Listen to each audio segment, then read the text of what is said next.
Hello friends, welcome to Smile Talk paramedical channel. DHA course complete ಮಾಡಿರುವಂಥ ಅಭ್ಯರ್ಥಿಗಳಿಗೆ ಈ information ಇರುತ್ತೆ. ಯಾಕಂತಂದರೆ ಅವರುಗಳಿಗೆ ಹೈಯರ್ ಎಜುಕೇಷನ್ ಸಲುವಾಗಿ ಒಂದೇ ಕೋರ್ಸ್ ಇರುವಂಥದ್ದು BPH. ಸೊ DH ಆದಮೇಲೆ BPH ಕೋರ್ಸ್ಗಳನ್ನು ಮಾಡ್ಕೊಳ್ಬೋದು.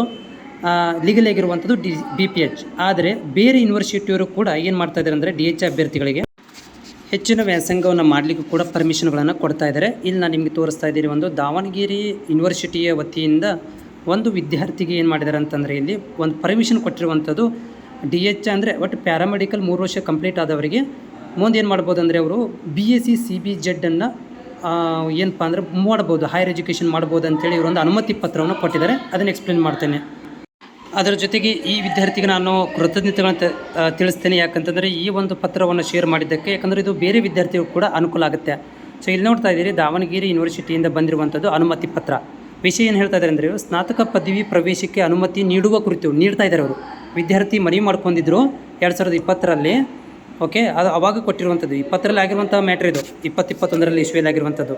ಸೊ ಇಲ್ಲಿ ಒಂದು ವಿದ್ಯಾರ್ಥಿ ಏನಂತಂದರೆ 3 ವರ್ಷದ ಪ್ಯಾರಾಮೆಡಿಕಲ್ ಕೋರ್ಸನ್ನು ಉತ್ತೀರ್ಣರಾಗಿದ್ದು, ಸದರಿ ವಿದ್ಯಾರ್ಥಿಯು 2021ನೇ ಸಾಲಿನಲ್ಲಿ ಶೈಕ್ಷಣಿಕ ಸಾಲಿನಲ್ಲಿ ಸ್ನಾತಕ BSc CBZ ಪದವಿ ಪ್ರವೇಶ ಪಡೆಯಲು ಅನುಮತಿ ನೀಡಬೇಕಾಗಿ ವಿನಂತಿ ಮಾಡಿಕೊಂಡಿರುವ ಹಿನ್ನೆಲೆಯಲ್ಲಿ ದಾವಣಗೆರೆ ವಿಶ್ವವಿದ್ಯಾಲಯದ ವ್ಯಾಪ್ತಿಯಲ್ಲಿ ಬರುವ ಕಾಲೇಜುಗಳಲ್ಲಿ ಸ್ನಾತಕ ಪ್ರಥಮ ಸೆಮಿಸ್ಟರ್ BSc CBZ ಪದವಿಗೆ ಪ್ರವೇಶ ಪಡೆಯಲು ತಾತ್ಕಾಲಿಕವಾಗಿ ಅಂತ ಹೇಳಿದರೆ ಅನುಮತಿ ನೀಡಲಾಗಿದೆ.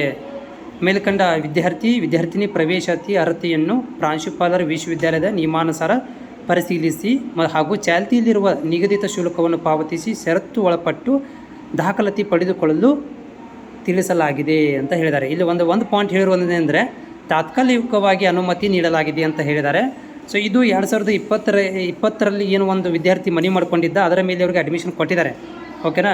ಸೊ ನೀವು ಕೂಡ ಏನಪ್ಪ ಅಂತಂದರೆ ಯೂನಿವರ್ಸಿಟಿಯಿಂದ ಅನುಮತಿ ಪಡ್ಕೊಂಡು, ಉದಾಹರಣೆಗೆ ಕರ್ನಾಟಕ ಯೂನಿವರ್ಸಿಟಿ, ಮೈಸೂರು ಯೂನಿವರ್ಸಿಟಿ, ಆಮೇಲೆ ಕುವೆಂಪು ಯೂನಿವರ್ಸಿಟಿ, ನಿಮ್ಮ ಸಮೀಪದಲ್ಲಿರುವಂಥ ಯೂನಿವರ್ಸಿಟಿಗಳಿಗೆ ವಿಸಿಟ್ ಮಾಡಿ ಅಲ್ಲಿ ಇರುವಂಥ ಕುಲಪತಿಗಳಿಗೆ ಅಂದರೆ ವೈಸ್ ಚಾನ್ಸಲರ್ಗಳಲ್ಲಿ VC ಜೊತೆಗೆ ಮಾತಾಡಿಕೊಂಡು ಈ ಥರ ಮನವಿ ಪತ್ರ ಪಡ್ಕೊಂಡು ನೀವು ಅಡ್ಮಿಷನನ್ನು ಪಡ್ಕೊಳ್ಳಿಕ್ಕೆ ಕೇಳಬಹುದು.